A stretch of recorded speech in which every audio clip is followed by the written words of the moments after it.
I remember the last time I left the church at age 18. The last time I stepped foot in that church, I was hugging my mother in one of the aisles, telling her that I was going to stop. I'm going to stop being gay. I'm going to stop, mama. And I was crying, and I was about 18.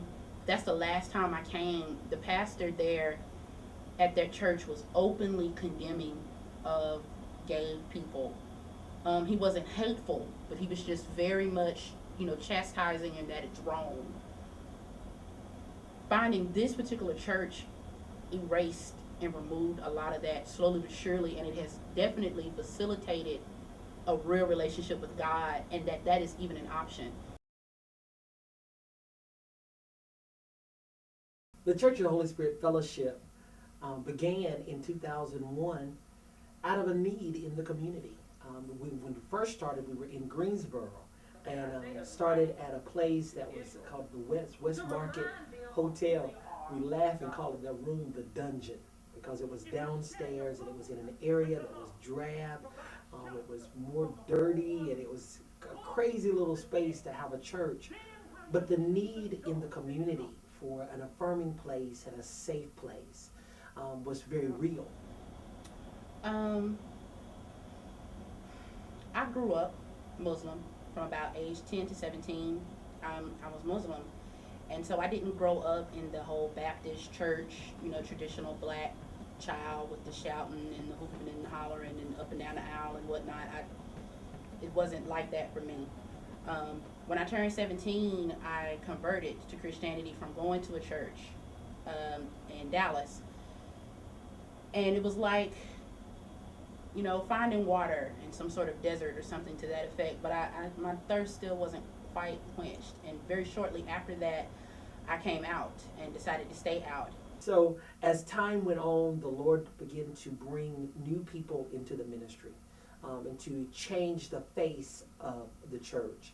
In March of 2003, I say that was a time whenever we did a major transition. The majority of our members at that time was driving from Winston-Salem over to Greensboro because originally, as I stated, the church had been planted in Greensboro. Once the Lord grew us in that place and began to give us the release to move the church to Winston-Salem, and we did so in May of 2005. And from that point up to present has been a real journey. At the Church of the Holy Spirit, I am a member, really. I work with the youth, one of the youth leaders. I do a lot of the praise dance practice and choreographic. The journey of coming into self in light of or in conjunction with loving God is very difficult. It's not an easy process whenever in your upbringing full of gay people that's men who sleep with men are abomination.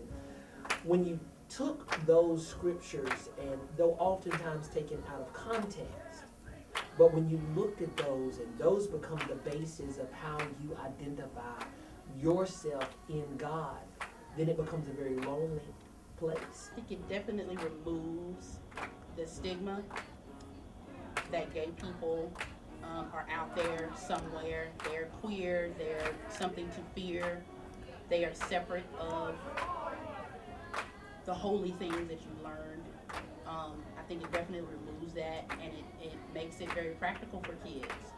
A lot of the time, the first time a child or a person sees a gay person, it's coming out of some bar, it's weird sometimes at some restaurant or something. How many people can say the first time they saw a gay person sincerely was at church? I mean, maybe the choir director or the organ player, but we all know how people view that. As the pastor of the Church of the Holy Spirit Fellowship, my job is to help facilitate people's relationship with Christ, to help them discover and find who God is to them, to hear His voice and to find their voice, to be able to know that they can come to Him in a real way. My task is not to create many me's. It's not to tell people that you can be gay. It's okay to be gay. God said be gay. That's not my job to say that. It's not my job to tell them. Because there's some people who being gay is not who they are.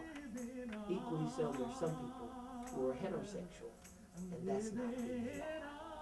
So it's helping people discover and find who they are in God, and who God is in them.